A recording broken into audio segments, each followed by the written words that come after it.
To register for the 3-credit Fitchburg State University class, Your QRSD Educator Tech Toolbox, you're going to open up this letter and click Registration page. That will bring you to the Fitchburg State University page, where we're going to scroll all the way down and click on the CPS registration form on the left. Once that loads, you're going to scroll down to Add to Cart, and then you will have to fill in the form.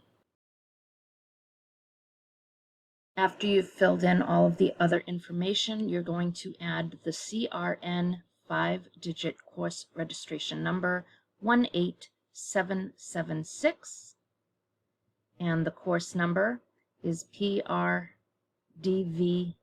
6174 for professional development, and the name of the course title, Your QRSD Educator Tech Toolbox. You can simply copy and paste from the letter and then just select which level you have completed and hit continue.